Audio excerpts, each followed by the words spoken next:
नमस्कार दोस्तों, स्वागत है आपका रामेश्वरम क्लासेस के यूट्यूब चैनल पर। मैं मुकेश लोचब आप सभी का हार्दिक स्वागत करता हूं। दोस्तों, वीडियो को अंत तक देखना और इस वीडियो को ज़्यादा से ज़्यादा शेयर करना, चैनल को ज़्यादा से ज़्यादा सब्सक्राइब करना, ताकि जो 10th क्लास के बच्चे हैं उनको इस वीडियो का फ़ायदा हो सके। आप जितना हमें प्यार दोगे उतना ही हम बढ़िया करके आपके सामने नए नए वीडियो लाएंगे और complete chapter wise complete 10th class की जो सामाजिक है या अन्य जितनी भी किताबें हैं उन किताबों की हम इस यूट्यूब के माध्यम से इस यूट्यूब के माध्यम से आपको पढ़ाएंगे। दोस्तों, बात करूं मैं, हम पिछले वीडियो में बात कर रहे थे संघर्षकालीन भारत की, जो 10th क्लास में अध्याय दे रखा है संघर्षकालीन भारत, जिसमें हम बात कर रहे थे जो पहला बिंदु है दिल्ली सल्तनत, उसकी बात कर रहे थे। उसमें हमने दोस्तों 3 वंश पढ़ लिए थे। 3 वंशों की मैं बात करूं दोस्तों, तो पहला वंश पढ़ा था हमने गुलाम वंश, दूसरा पढ़ा था हमने खिलजी वंश, तीसरा पढ़ा था हमने तुगलक वंश। आज हम चौथा वंश पढ़ेंगे सैयद वंश। बात करूं मैं सैयद वंश की, तो इसने शासन किया था 1414 से लेकर 1451 तक। 1414 से लेकर 1451 तक भारत में जिस वंश ने शासन किया था दिल्ली सल्तनत में, वो वंश था सैयद वंश। पिछले वीडियो में हमने बात की थी दोस्तों, तुगलक वंश का अंतिम शासक था नासिरुद्दीन महमूद तुगलक। यह अंतिम शासक था तुगलक वंश का। इसके काल में 1398 ईस्वी में एक मंगोल नेता था जिसका नाम था तैमूर। इस तैमूर ने भारत पर आक्रमण किया था और संपूर्ण दिल्ली को तहस नहस कर दिया था, और जाते समय यहां का जो प्रशासन है वो सौंप के चला गया था खिजर खां को, अपने सेनापति खिजर खां को सौंप के चला गया। जैसे ही नासिरुद्दीन महमूद तुगलक की मृत्यु होती है, सैयद वंश की नींव रखी गई थी खिजर खां के द्वारा। तो सैयद वंश का संस्थापक था खिजर खां, जो 1414 से लेकर 21 तक शासक था। 1414 से लेकर 1421 तक जो भारत का शासक था वो सैयद वंश का संस्थापक खिजर खां था, जो मंगोल नेता जो तैमूर था उसका सेनापति था। 1421 में इसकी मृत्यु के बाद इसका पुत्र शासक बनता है। खिजर खां का जो पुत्र था वो था मुबारक खां, और मुबारक खां जो था इसने शाह की उपाधि धारण की थी। इसने शाह की उपाधि धारण की, तो मुबारक खां को मुबारक शाह भी कहा जाता है, जिसने 1421 से लेकर 1434 तक शासन किया। बात हम कर रहे हैं सैयद वंश की। दिल्ली सल्तनत का जो चौथा वंश है सैयद वंश से संस्थापक हो गया इसका खिजर खां। 1414 से 1421 तक खिजर खां जो था वो तैमूर का सेनापति था। खिजर खां के बाद खिजर खां का पुत्र मुबारक खां जो शाह की उपाधि धारण करके शासक बना था, जिसने शासन किया था 1421 से लेकर 1434 तक। अब मैं बात कर लूं सैयद वंश के अंतिम शासक की। सैयद वंश का अंतिम शासक था आलम शाह। ये 3 शासक नाम ध्यान रखने हैं सैयद वंश में। संस्थापक खिजर खां, उसके बाद मुबारक शाह के बाद में आलम शाह नाम का शासक बना था। इसके काल में बार बार दिल्ली में विद्रोह हो रहे थे, तो विद्रोह से ये परेशान हो गया था। स्वेच्छा से इसने राजगद्दी को छोड़ दिया था। आलम शाह दिल्ली छोड़कर चला जाता है। जब आलम शाह दिल्ली छोड़कर चला गया था, तो पीछे से एक व्यक्ति था जिसका नाम था बहलोल लोदी। बहलोल लोदी ने दिल्ली पर अधिकार कर लिया था। इस प्रकार सैयद वंश का तो अंत हो गया था और दिल्ली में रखी गई थी लोदी वंश की नींव। तो लोदी वंश की जो नींव है वो रखी गई थी बहलोले लोदी के द्वारा। 4 वंश हो चुके हैं दोस्तों, गुलाम वंश, खिलजी वंश, तुगलक वंश और सैयद वंश। दिल्ली सल्तनत का आज हम अंतिम वंश पढ़ेंगे, वंश का नाम है लोदी वंश।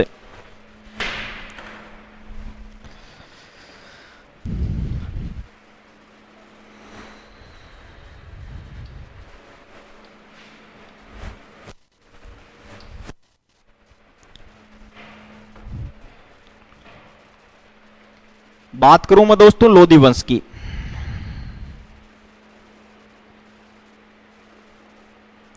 समय 1451 से दिल्ली सल्तनत का जो अंतिम समय था वो 1526 तक।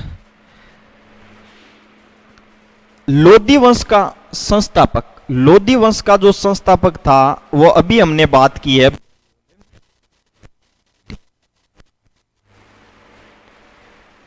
51 में ये शासक बना था, 1489 ईस्वी तक ये भारत का शासक था। बहलोल लोदी हो गया लोदी वंश का संस्थापक। लोदी वंश का जो संस्थापक था वो था बहलोल लोदी, क्योंकि आपको पता सैयद वंश का जो अंतिम शासक था आलम शाह, उसने स्वे इच्छा से जो राजपाट है वो त्याग दिया था, क्योंकि वो विद्रोह से परेशान हो गया था, दिल्ली छोड़कर चला गया था।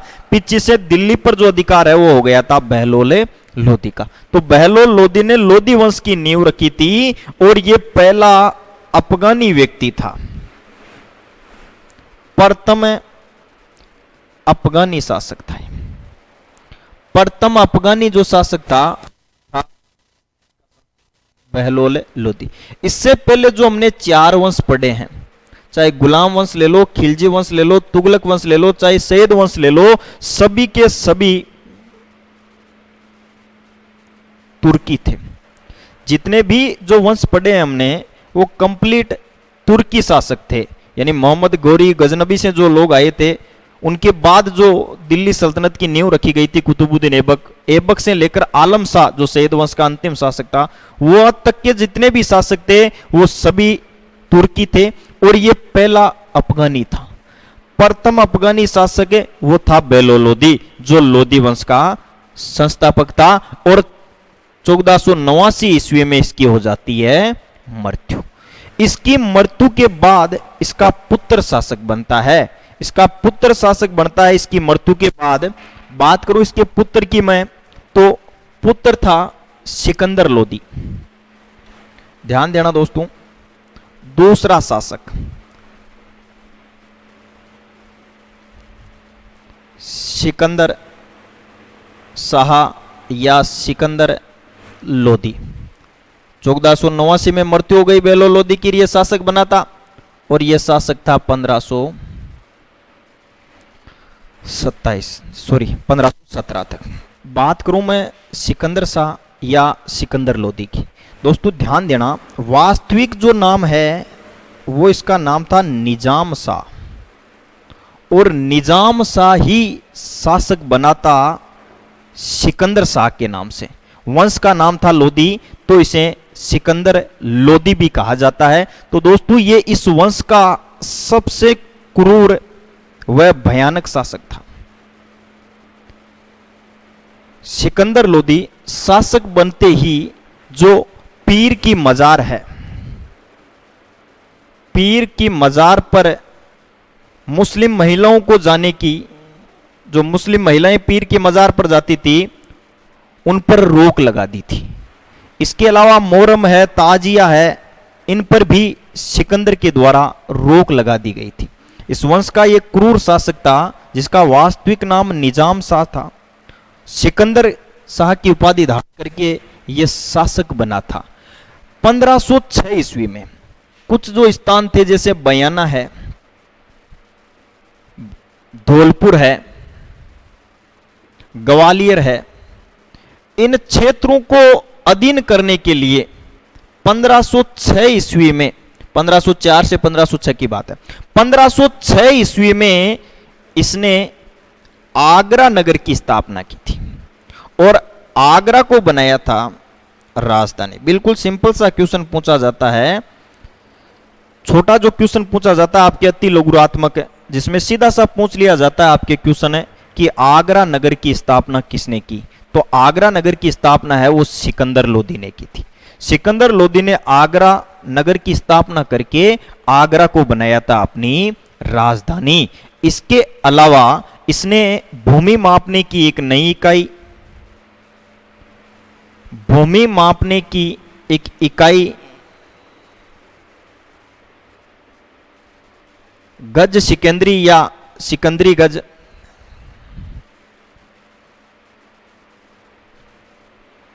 इसमें 30 इंच होते थे, एक नई गज लागू की थी जिसे गज सिकंदरी बोला जाता है, जो 30 इंच की हुआ करती थी। तो ये भूमि मापने की जो नई इकाई है वो भी सिकंदर शाह या सिकंदर लोदी के द्वारा लागू की गई थी, जो 1489 से लेकर 1517 ईस्वी तक शासक था।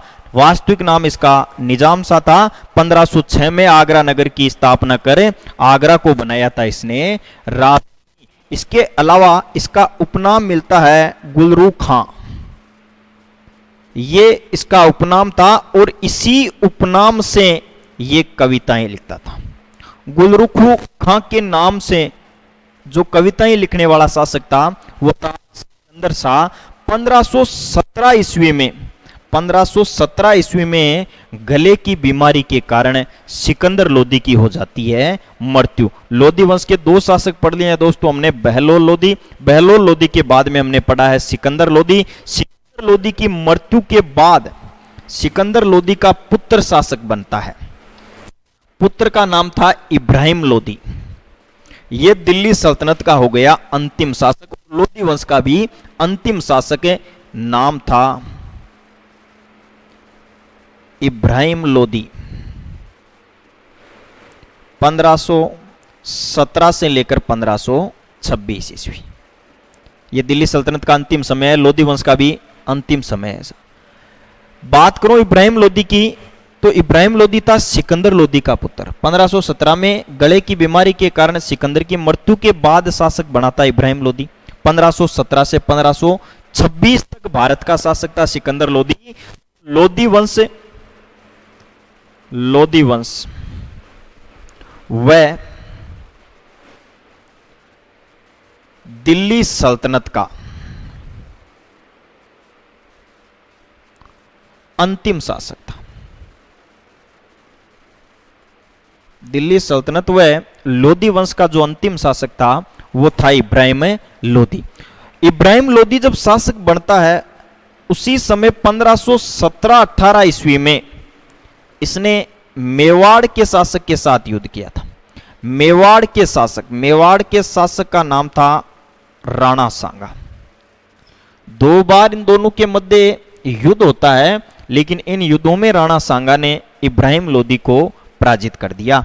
ये दो जो युद्ध थे, एक तो खातौली का युद्ध था और एक बाड़ी का युद्ध था। आपकी इतनी जानकारी नहीं दे रखी, आपको तो इतना ही ध्यान रखना है। 1517-18 ईस्वी में इब्राहिम लोदी ने राणा सांगा के साथ दो बार युद्ध किए थे, लेकिन पराजित हो जाता है। इब्राहिम लोदी के काल में भारत पर जो आक्रमण करने आते हैं वो आता है एक मुगल नेता। मुगल नेता नाम था बाबर। बाबर आया भारत पर आक्रमण करने इब्राहिम लोदी के काल में, और बाबर ने इब्राहिम लोदी के साथ एक युद्ध किया था।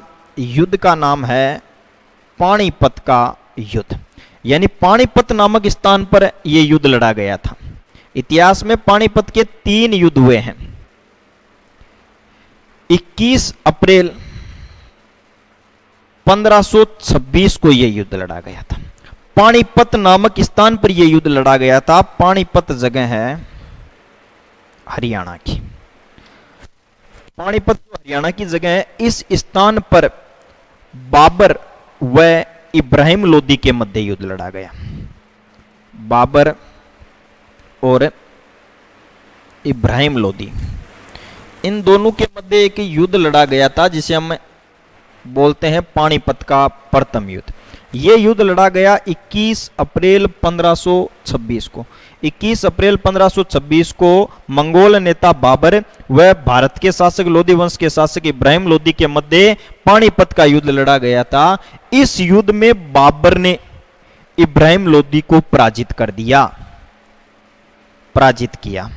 बाबर ने इब्राहिम लोदी को कर दिया था युद्ध के अंदर पराजित। युद्ध में पराजित हो जाता है इब्राहिम लोदी, और इसी युद्ध में इब्राहिम लोदी की हो जाती है मृत्यु, यानी इब्राहिम लोदी की हत्या कर दी गई थी, या इस युद्ध में इब्राहिम लोदी की मृत्यु हो जाती है।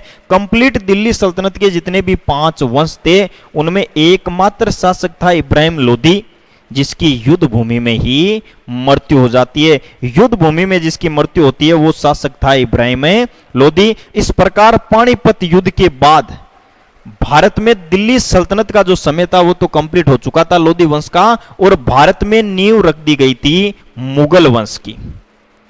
भारत में जो नींव रखी गई थी मुगल वंश की, वो नींव रख दी गई थी, और ये नींव है ये बाबर के द्वारा रखी गई थी। ये 5 वंश हो गए दोस्तों आपके दिल्ली सल्तनत के, गुलाम वंश, खिलजी वंश, तुगलक वंश, सैयद वंश और लोदी वंश। अब इनकी मैं थोड़ी सी दिल्ली सल्तनत का जो प्रशासन था उनकी बात कर लेता हूं।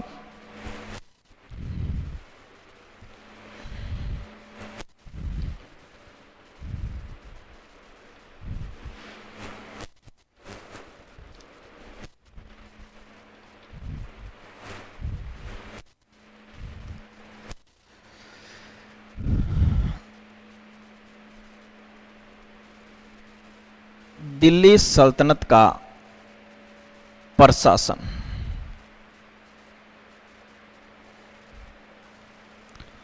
प्रशासन की मैं बात करूं दिल्ली सल्तनत के प्रशासन की, तो एक तो इनकी जो दरबारी भाषा या जो राजकीय भाषा थी वो फारसी थी। दिल्ली सल्तनत के शासकों की जो राजकीय दरबारी भाषा थी वो दरबारी भाषा थी, फारसी भाषा जो थी वो इनकी दरबारी भाषा थी। आगे मैं बात करूं तो इनका एक बड़ा जो पद या उपाधि जो थी वो सुल्तान की उपाधि थी। ये उपाधि थी, यानी तुर्की ही जो लोग थे वही पहले व्यक्ति थे जिन्होंने सुल्तान की उपाधि धारण करना शुरू की थी।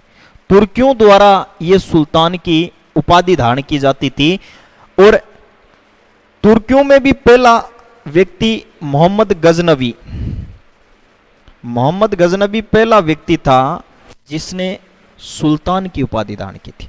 सुल्तान की उपाधि धारण करने वाला जो पहला तुर्की था मोहम्मद गजनवी, जिसके बारे में हमने जानकारी ली थी कि जिसने भारत में 17 बार आक्रमण किए थे, वही पहला तुर्की व्यक्ति था जिसने सुल्तान की उपाधि धारण की थी। आगे मैं बात करूं, यही सुल्तान जो हुआ करता था इसी के अधीन सारा प्रशासन हुआ करता था।